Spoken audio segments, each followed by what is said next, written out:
예, 드루킹 댓글 조작 의혹과 관련해 현직 청와대 인사로는 처음으로 송인배 정무비서관이 어제 특검에 나와 조사를 받았습니다. 수사 기간 마감이 점점 다가오는 가운데 특검이 어떤 수사 결과를 내놓을지 주목되고 있습니다. 네, 여야가 문제가 됐던 국회 특수활동비를 폐지하는 쪽으로 가닥을 잡은 것으로 알려졌는데요.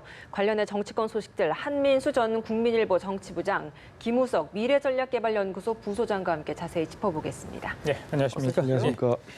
드루킹 댓글 조작 관련해서 잠깐 얘기를 하고 좀 넘어가도록 하겠습니다. 어제 이제 송인배 청와대 정무비서관이 특검에 나와 조사를 받았습니다. 참고인 실무 조사를 받았는데 그래서 이제 김경수 지사 지난번에 두 차례 이제 특검에 나와 조사를 받았고요. 예, 그렇죠. 청와대 인사로선 처음으로 이제 현직 인사는 처음으로 조사를 받았는데 그래서 특검이 지금 좀 어떤 생각을 하고 있을지 뭐 수사 기간 연장도 거의 이제 끝나가는 상황인데 기간이 어떻게 보십니까, 부장님? 한 10여일 남았죠. 이제 수사 기간 남았는데 좀 제가 볼 때는 곤혹스러운 입장이 아닐까 싶습니다. 그 일전에도 한번 말씀드렸지만은 현재 특검이 가지고 있는 게 결정적 스모킹건이라 할 수 있는 결정적 증거가 현재까지 봐서는 없는 것 같습니다. 없는 것 같고 드루킹과 그 주변 사람들의 진술이 정황 증거가 대부분인데요. 이 정황 증거가 또 이 드루킹과 김경수 지사의 대질신문에서 일부분이 또 깨진 부분이 있습니다. 그랬다죠? 예, 뭐 일부분 새로 추가된 부분도 있지만요. 그렇기 때문에 특검 입장에서는 이 취사 선택을 해야 되고 결국은 두 번의 현직 지사를 소환했기 때문에 이 영장 청구를 할지 말지 결정을 해야 될 거고 또 현직 청와대 비서관까지 소환을 해서 참고인 신분 인원 조사를 했습니다. 예. 이제 막바지에 이제 결정을 해야 되는 시기가 다가오고 있기 때문에 현재로서는 좀 다소 곤혹스럽지 않을까 뭐 저는 그렇게 보고 있습니다. 민주당 같은 경우에는 지금 김경수 지사를 굉장히 적극적으로 엄호하고 있는 상황 아니겠습니까? 그렇죠. 특히 그 이석현 의원 같은 경우에는 2차 소환 때 그 김경수 지사를 좀 밀치고 폭행한 사람에 대해서 좀 불만을 제기하면서 경찰청장에게 좀 전화까지 하는 사태가 또 있었는데 좀 이런 민주당의 상황을 좀 어떻게 보십니까? 일단은 그 부분에 대해서는 그렇게 흔쾌히 받아들이기가 쉽지는 않은 것 같아요. 사실 지난번에 김기춘 실장 있을 때 경찰에서 현장에서 체포도 안 한 그런 경우가 있었는데 이번 같은 경우에는 체포까지 한 거 아니겠습니까? 그런 면에 있어서 뭐 경찰이 의도적으로 이 부분에 대해서 좀 축소했다. 뭐 이런 식으로 하는 것들은 정치적인 의사표시일 수는 있지만 실제적으로 객관적으로 국민들한테 다가오는 그런 메시지는 아닌 것 같고요. 지금 상황에서는 어찌됐든 특검이 잘 진실을 파헤치도록 돕는 것들이 국회에서 만들어준 특검 아니겠습니까? 그런 면에서 국회에서는 여야를 떠나서 검찰을 압박하거나 검찰을 응원하거나 이런 것들은 좀 뒤로 하고 이제는 뭐 그 특검이 마무리 단계가 거의 왔으니까 이제 그것을 보고 연장을 할지 여부에 따라서 판단을 하고 대통령이 결정하면 그때 가서 정치적 발언을 해도 늦지 않다는 얘기죠. 예. 그런 면에서는 지금은 정치권에서 그렇게 나서는 모습은 그렇게 좋은 모습은 아닌 것 같습니다. 예, 자 민주당 전당대회 얘기 좀 하겠습니다. 2주가 채 남지 않았는데 글쎄요 전해철 의원이 이제 김진표 후보에 대한 지지를 또 공개적으로 좀 천명을 했고요. 다른 후보들도 이제 일부 후보들에 대한 지지 성향을 밝히고 있는 상황 아니겠습니까? 예. 글쎄요.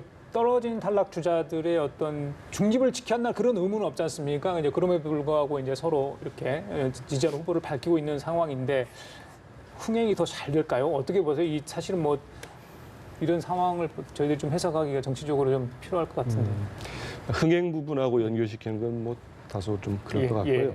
전해철 의원 같은 경우는 사실 7월 26일인가요? 그때 예비 경선 우리가 얘기하면 컷오프 때 본인이 출마를 검토했다가 접으면서 뭐 내놓고는 하지 않았지만 사실 암묵적으로 김진표 의원에 대한 지지를 했다는 게 전체적인 전반적인 평가인데 어제 같은 경우는 사실상이 아니고 대놓고 이제 김진표 의원을 지지하겠다는 의사를 본인의 SNS에 밝혔기 때문에 이게 예비 경선 때부터 해온 거를 더 드러냈다는 거는 해석의 여지가 있겠습니다만은 현재의 판세와도 연결이 될 것 같습니다. 현재 판세가 1강 2중이냐 아니면 2강 1중이냐 이런 거로 좀 갈라져 있습니다. 갈라져 있는데 그쪽 캠프에 전화하면은 다들 자기들이 이긴다고 하기 때문에 제가 이른바 그래도 중립적인 언론사에 어제 몇 군데 전화를 해서 뭐 후배들한테 취재를 좀 해봤습니다. 했는데 거기서도 갈려 있습니다. 현재 이해찬 후보의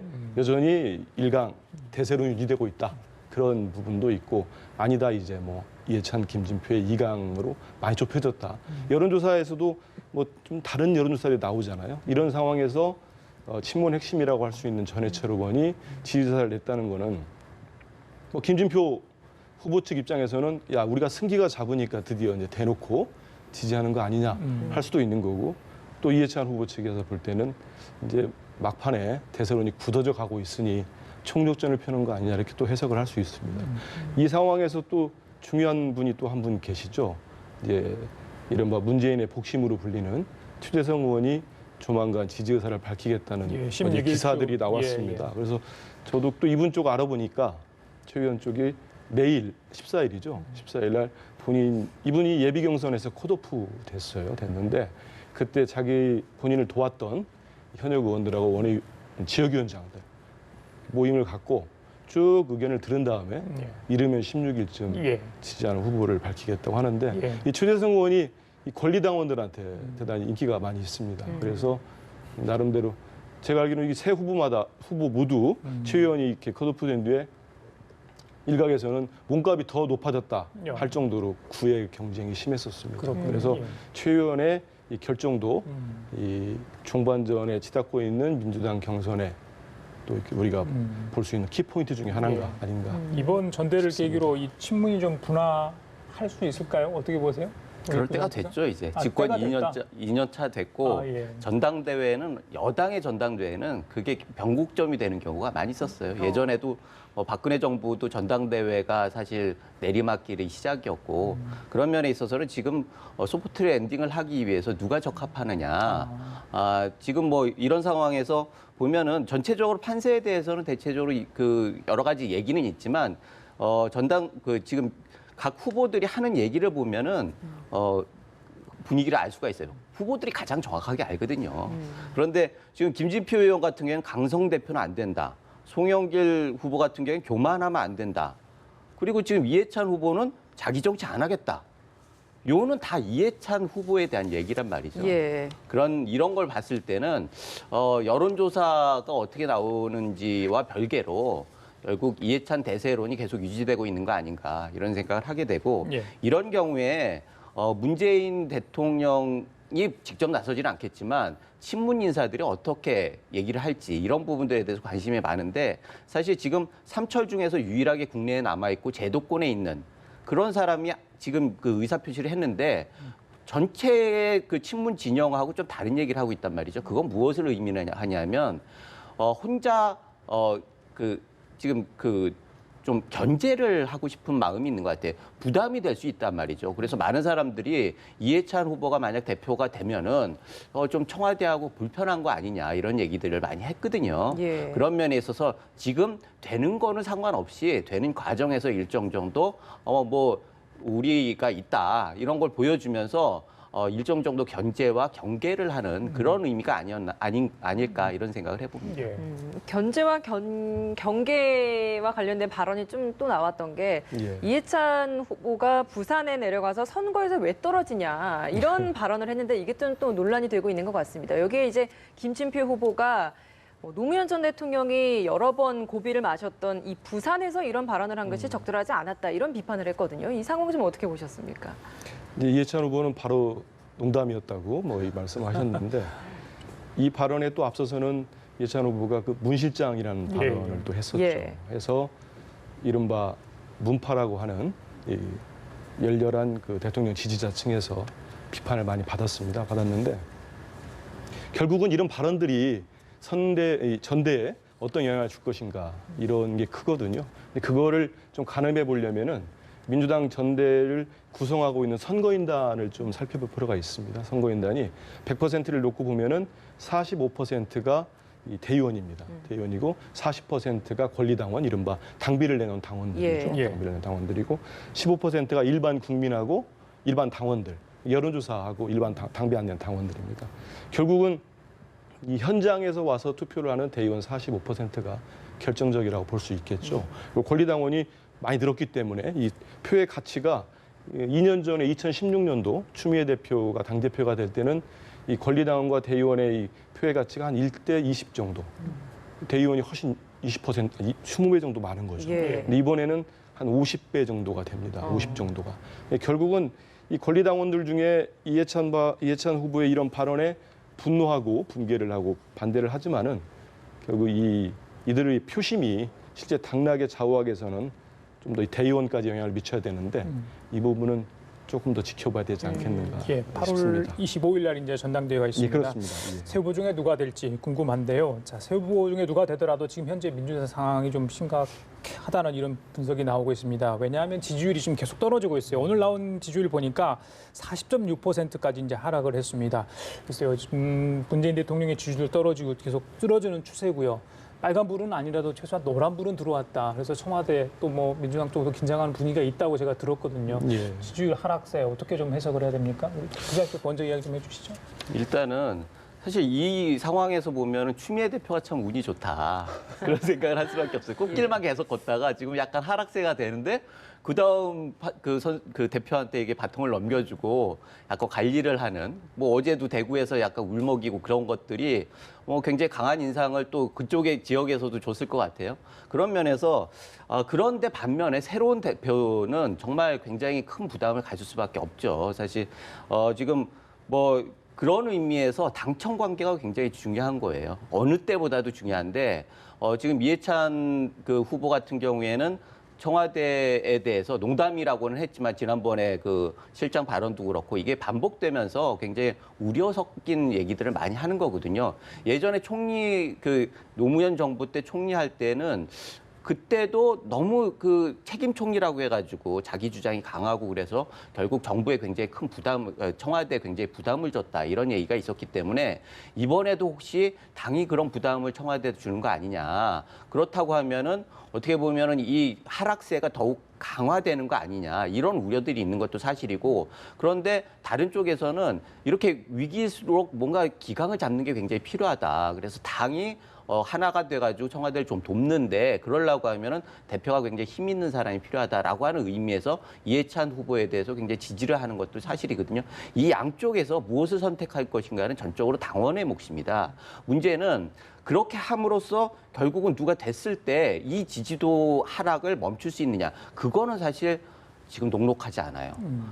왜 그러냐면은 안보 상황 굉장히 답답하잖아요. 안보를 때문에 국민들이 굉장히 지지를 많이 해왔던 게 사실인데 거기에 대해서 지금 계속 지지부진하니까 사람들이 갸우뚱하고 있는 거 사실이고 사실 지금 정상회담 얘기도 있지만 그게 해법이 될 것이다 이렇게 얘기하기는 낙관하기에는 좀 여러 가지 문제들이 많아요. 게다가 더 큰 문제는 경제가 계속 지표가 안 좋아지고 있단 말이죠. 지표뿐만 아니라 실제로 시장에 가면은 계속 물가는 오르고 인건비도 오르고 우리 수입은 계속 줄고 있고 이런 상황이 계속 되면은 민심 위반이라고 하는 것들은 어떻게 보면 가속도가 붙을 수도 있거든요. 그런 면에서 다음 지도부가 국회에서 어떤 역할을 하느냐에 따라서 이게 연착륙을 해가지고 그 대통령이 말씀하신 소득주도와 혁신주도 이거를 균형을 잡아가지고 경제를 얼마나 잘 보잘할 것이냐 이런 부분들이 결국 지지도에 굉장히 큰 영향을 미칠 수 있는데 예. 그런 면에서 지금 상황에서는 그렇게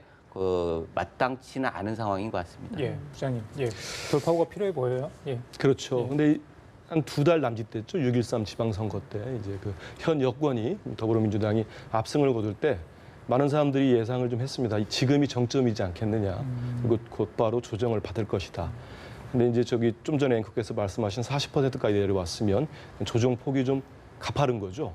50% 후반대나 60% 초반하고 또 다릅니다. 다른 부분이기 때문에 분명히 위기의식을 가질 수밖에 없는 상황이고 지금은 이제 정부 여당이 뭔가 실질적인 생산물을 내놓을 때가 됐습니다. 국회 입법이 됐던 아니면 경제 지금까지 우리가 현 정부가 써왔던 경제 정책들, 소득주도 경제 정책이랄지 이런 부분들이 실질적으로 국민들 생활에 어떤 부분이 나아졌는지 이런 부분들이 보여질 때가 됐고 이 부분들이 보여지고 특히 당청 관계 말씀하신 대로 당청 관계가 제대로 돌아가고 협력적으로 되고 하면은 다시 또 반등의 기회가 주어질 겁니다. 그렇지 않으면 지지부진한 답보 상태가 이어지거나 그 부분에 볼 게 이 지지율이 떨어지더라도 현재 이른바 제1야당인 자유한국당은 또 가지 않고 있습니다. 대부분 가지 않고 진보층은 정의당 쪽으로 가고 보수층 같은 경우는 무당층으로 또 빠지고 하는 거 보면은 일단 또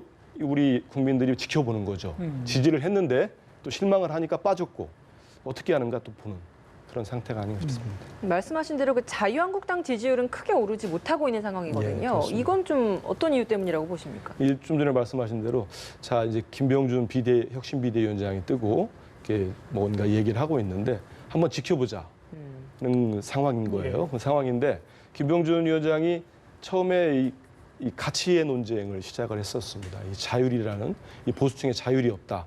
뭐 거기까지는 나름 뭐 제가 만나본 사람도 그렇고 식자층에서도 이런 논쟁을 또 자유한국당이 하는구나. 이전 대표하고 좀 다르네. 이런 생각을 했었어요. 예. 그러다 또 국가주의가 나왔는데 이 김병준 위원장이 국가주의에서 약간 스텝이 꼬였습니다. 뭐 박정희 전 대통령 끌고 나오는 순간 뭐 노무현 대통령 묘소도 갔었고 약간 헷갈렸어요. 지지자들이 볼 때 이게 뭐지? 맞는 것 같았는데 좀 헷갈렸습니다. 헷갈려가지고 지금은 좀 솔직히 말씀드리면 김병준 위원장이 진짜인가 한번 보자. 예. 진짜로 우리 편인가도 보자. 예. 그리고 진짜로 제대로 하는가 한번 보자. 예. 이런 상황으로 관망하는 자세 아닌가 알겠습니다. 그런 것 예, 싶습니다. 예. 자, 오늘 나온 자유한국당 지지율은 지난주보다 한 1.6%포인트 상승을 한 걸로 지금 현재 나와 있네요. 네. 부장님께 이 질문 드릴게요. 잊을만 하면 나타나는 분 이야기인데 홍준표 전 대표 이야기입니다. 미국에 계시잖아요. 다시 페이스북에 글을 올렸어요. 정부를 약간 비판하는 듯한 그런 뉘앙스의 내용이었습니다.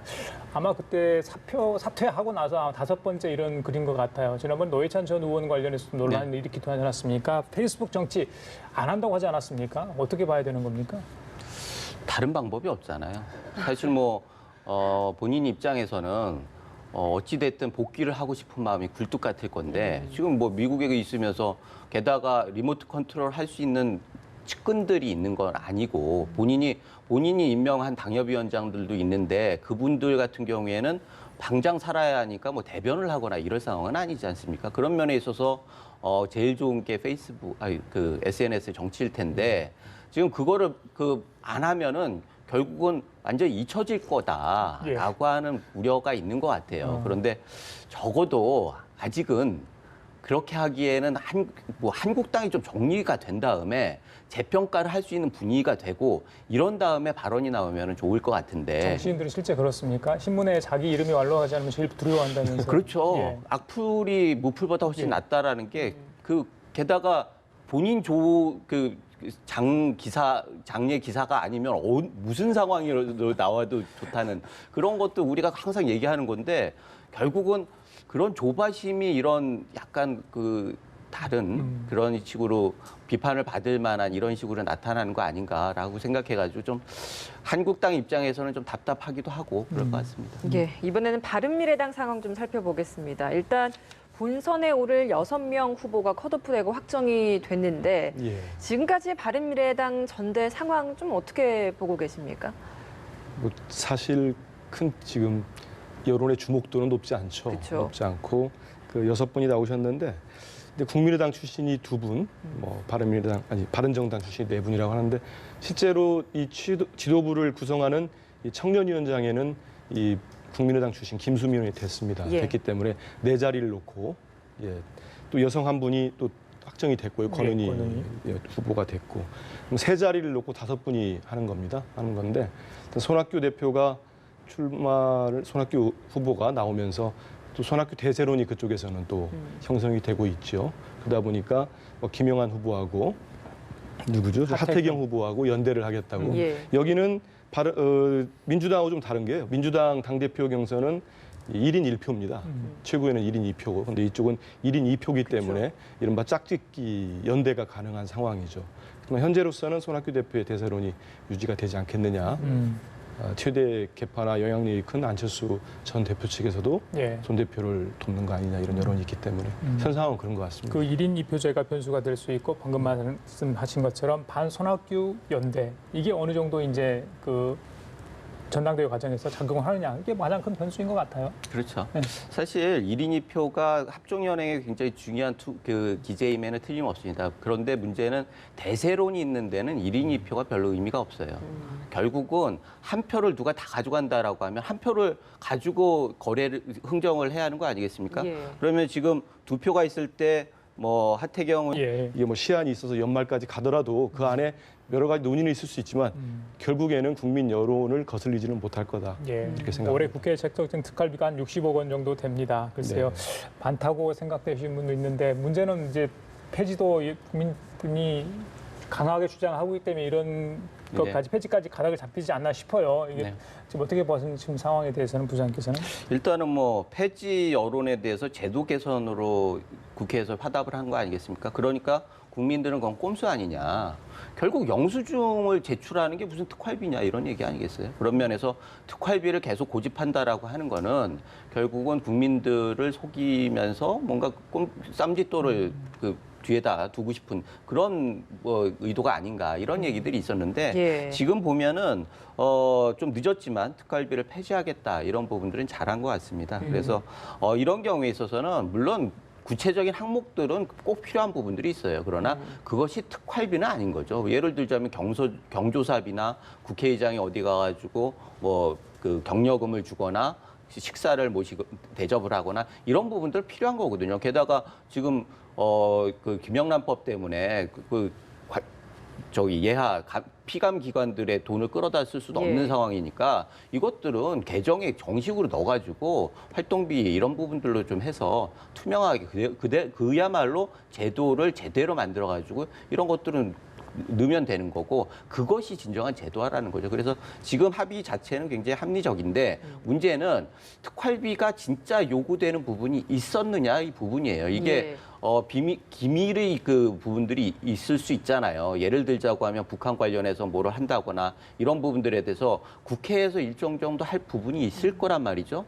지금은 정부가 주도하기 때문에 약간 뒤로 밀려가는 있지만 실질적으로 국회 의원 외교나 의원의 남북 관계나 이런 부분들이 굉장히 중요하게 여겨질 상황들이 올 가능성이 크기 때문에 이런 부분들을 어떻게 소화를 할 것이냐 이런 부분들도 좀 고민을 해봐야 하는 거 아닌가 생각이 듭니다. 예. 당초에 이제 민주당 거대 정당이죠. 자유한국당 쪽에서 이걸 영수증 처리를 해가지고 좀 양성화 시켜보려고 했는데 바른미래당과 정의당 쪽에서 이 당론으로 폐지 당론을 정하다 보니까 오히려 이쪽으로 비난 여론이 거세게 불다 보니까 오늘 이제 이걸 좀 폐지하는 쪽으로 가닥을 잡아가는 것 같습니다. 근데 지난번에 그 비감기관 관련해서 그 외유 있잖아요. 논란이랄지. 그동안 이제 국회의원들 특권 내려놓기 얘기는 계속 되지 않았습니까? 근데 쉽사리 이게 좀 막상 해보면 쉽지 않은 부분도 있나요? 우리 부장께서는 국회 뭐 오랫동안 출입하셔봤겠지만은 어떻습니까? 국회의원들이 국회 가보면은 지금도 마찬가지겠습니다만은 각 해당 국가들이 있습니다. 그 협의회도 있고 또 상임위 차원의 의원회의도 있고 여러 가지가 있습니다. 분명히 의원들이 나가서 그 해당 국가에 가서 할 활동들이 있어요. 근데 문제가 되는 거는 이게 외유라고 되는 거죠. 의원 외교하는 거를 막자는 건 아닐 겁니다. 우리 국민들도 그 분명한 예산을 가지고 투명하게 집행을 해라. 근데 그 지금까지 나가 보면은 뭐 한 열흘 일정이면은 한 그 공식 행사 일정을 한두 개 정도 끼고 나머지는 있고 하니까 그런 부분들이고요. 금방 우리 김 소장 말씀하셨지만 저는 좀 특활비 부분 한 말씀 더 드리자면 생각이 다른 게 국회에서 특수 활동을 한다는 건 사실 뭐가 있을까 싶긴 합니다. 그래서 이게 은밀하게 하는 건데 특수활동이라는 게 그래서 이미 입법 활동비하고 정책개발비라는 게 충분히 책정이 돼 있기 때문에 진짜로 뭐 국회가 그럴 일이 많지 않지만 정말로 기밀이 요구된다 하면은 정부 측에 요구해서 특별하게 돈을 뭐 예산을 받을 수도 있는 거고 아니면 특활비 아마 원내교섭들과 논의가 있을 것 같고요. 공식 발표도 이후에 있을 것으로 예상이 됩니다. 자, 지금까지 한민수 전 국민일보 정치부장, 김우석 미래전략개발연구소 부주장과 함께 정치권 소식들을 다뤄봤습니다. 오늘 두 분 말씀 감사합니다. 고맙습니다. 고맙습니다.